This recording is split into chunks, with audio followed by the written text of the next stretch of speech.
무속신앙은 사기다 라는 말을 하시는 분들에게 하신 말씀 있으신가요? 그만 어느 종교는 사기가 아니에요. 무속신앙만 사기냐 그거가 아니라 어느 종교든 어떤 직업이든 사기꾼이 있는 거죠. 무속신앙이 자체가 사기일 수는 없죠.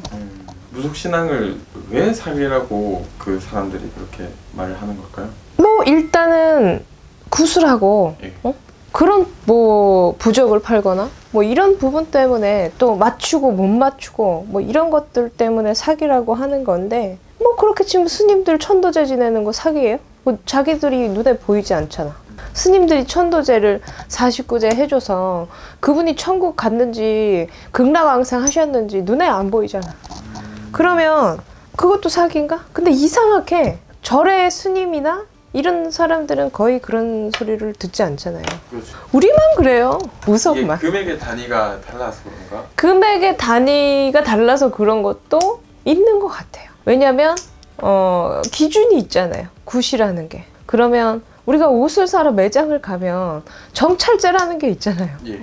근데 우리 무속은 굿이 정찰제가 없잖아요. 내 맘이잖아.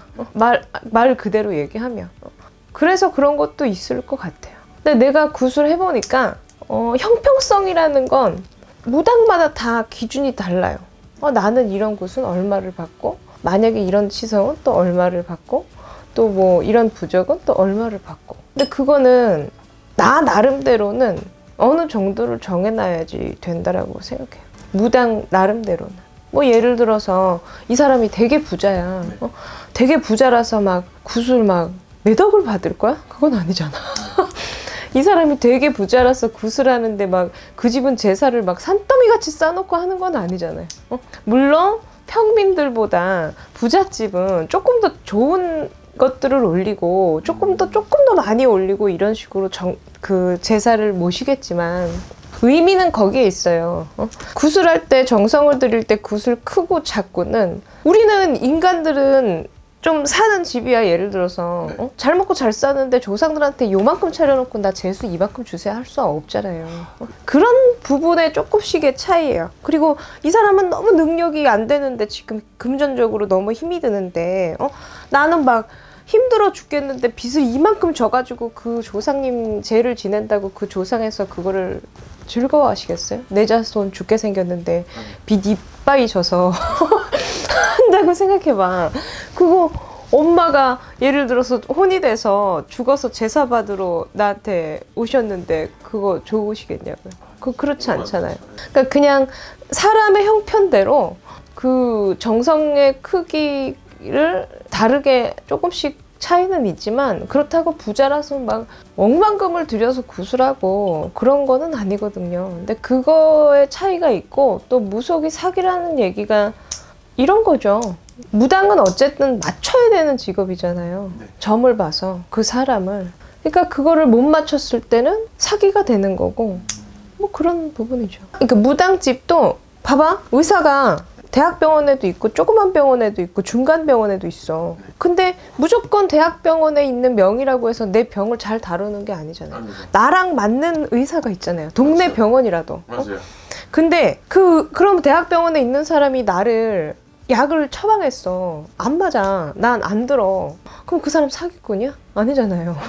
나랑 맞는 점집이 있고 나랑 사대가 맞는 무당집이 있고 그래서 똑같이 무당집을 갔는데 왜 우리 영상 보고 요새는 많이 오시잖아요. 저한테.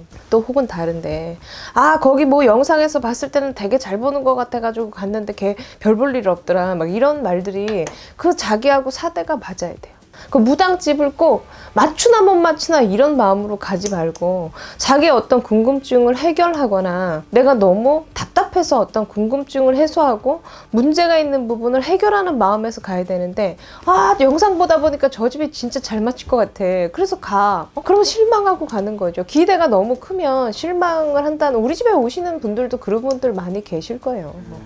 막 잘 맞추는 것 같아서 지방에서부터 막 예약을 하고 왔는데 옛날에는 무당집을 필요에 의해서 갔지 그냥 영상 보다 보니까 이런 게 없었잖아요. 선생님께서 지금 20년이 좀 넘으셨죠? 네. 앞으로 이 무속 신앙의 전망은 좀 어떻게 될 것 같나요? 무속인들이 없어질 수는 없겠죠. 네. 근데 무속의 어떤 그 맥락이 끊기는 거죠. 원래 우리 무속인들이 행했던, 원래 우리 무속인들이 왜 생겨나는지, 무속인들이 정말 해야 되는 게 뭔지, 그 무속의 어떤, 무속인들은 계속 생기고 없어지면 또 생기고 뭐 이렇겠죠. 무속이 없어지진 않겠죠. 근데 그 맥락이 자꾸 전통이 없어진 느낌. 그죠? 뭔가 산으로 가는 거죠, 이제. 막 무속도 이제 사업이 되고, 이런 식으로 되는 거죠. 뭐, 지금 세상이 이렇게 달라지다 보니까 사기를 치는 무당도 생겼지만, 그 사기꾼을, 무당을 잡기 위해서 눈을 뒤집고 있는 사람들도 있잖아요. 맞아요. 이게 생겼다는 게 말이 안 되잖아요, 사실상. 네. 그러지 말아야 되지만, 그런 것도 또 생겼듯이, 그러니까 이런 사람이 있으니까 또 이런 분들이 생긴 거죠. 근데 이런 것들이 너무 사실상은 좀 슬픈 거죠. 선생님이 생각하시기에 그 좋은 분과 이 조금 나쁜 분, 이 비율은 어느 정도로 보시나요? 그게 나도 내가 무당을 하면서도 좋은 무당이 뭐냐, 나쁜 무당이 뭐냐 이렇게 한다고 하면 나 역시도 나는 다 잘한다. 이렇게 할 수 없죠. 나는 그리고 내가 다 잘한다고 생각하지 않아요. 항상 후회해요. 반성을 하고. 왜냐면 그게 후회스러워요. 오늘 오신 손님이. 근데 이게 요즘에는 나도 무속적으로 점을 봐야 되는데 자꾸 정신과 상담 같이 되거든요. 왜냐면 사람들이 점이 궁금해서 오셔야 되는데 그냥 영상 보다 보니까 왔어요. 뭐 호기심에 오시고. 이러니까 특별히 실력 입전해서 나서서 봐주실 게 없잖아요. 우리는 사주 철학 이런 게 아니니까 야 너는 1월달에 이렇게 살고 2월달은 이렇고 이렇게 점사를 풀지 않거든요. 그러니까 오시면 사람들은 실망하고 나한테 또 어떤 에너지를 받아서 가고 싶은 좋은 기운을 받아서 또 혹은 좋은 위로를 받고 가고 싶은데 원래 우리 무당들이 하는 일이 위로해주는 일이 아니라 점치는 일을 하는 게 무당이에요.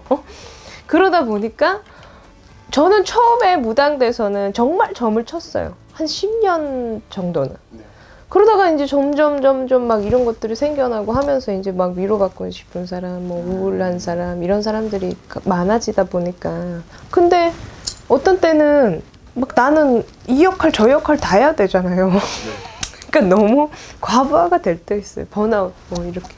그런 것들이 사람들이 이제 또 욕하고 나는 또 점을 보러 오셨다는데 내용을 들어보면 점을 볼 내용이 아니고 정신과적으로 또 위로를 해주고 그럼 또 하다 보면 나중에 또 결국은 어떻게 되냐면 자기는 그냥 좋은 말만 듣고 왔다 또 이래. 그럼 우리는 어떻게 해야 돼? 그렇잖아. 이 세상에 존재하는 그 분류의 사람들, 다양한 사람들을 전부 다 접해보셨을 것 같아요. 많은 사람들을 접해봤죠. 접해봤는데 나는 되게 그런 말을 많이 들었어요. 저번에 영상도 내가 몇 번 찍었잖아요. 그 쌀쌀 맞다, 싸가지 없다, 뭐 이런 그런 댓글도 되게 많아요. 근데 내가 실질적으로 쌀쌀 맞아요. 근데 나는 성격이 좀 뭐 이렇게 간질간질하고 그런 성격이 아니라서 그냥 좀 딱딱하고 차가워요. 근데 이런 데 오시면 또 따뜻하게 막 해주시길 바라잖아요. 근데 내가 참 그게 안 돼요. 근데 진짜로 우리 집에 나를 몇 번 겪어본 사람들은 쌀쌀 맞다는 얘기를 전혀 하지 않아요. 근데 그게 나도 고치려고 자꾸만 하는데 왜 그러는지 모르겠어요. 나도. 차갑게 보인다. 뭐 말투가 좀 쌀쌀 맞고 그런 거. 전화 받을 때도. 원래 근데 그 진국은 한 번 봐서 모릅니다. 근데 어쨌든 무속적인 그게 점점 바뀌어가고 그러다 보니까 진짜 만약에 내가 하루에 10명을 점을 보면 점을 제대로 봐주는 그 점을 진짜 이 사람은 정말 점 보러 온 사람이다 이런 사람이 한 명 있을까 말까요 요새는. 그냥 다 뭐 오시고 뭐 이런. 그거 뭐 근데 나는 그렇게 생각해요. 편견과 오해는 없을 수 없고 무속적인 부분에 대한 편견과 오해는 앞으로 끊임없이 있었고 여태까지도 앞으로도 끊임없이 생겨날 수밖에 없는 거예요. 이제 무속인들은 이 전쟁터에서 누가 살아남느냐가 문제인 것 같아요. 나는 사실상 무속인들의 너무 많잖아요. 너무.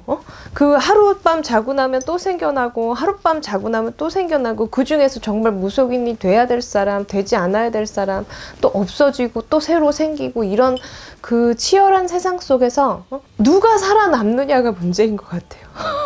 네, 좋습니다. 좋은 말씀 감사합니다. 네.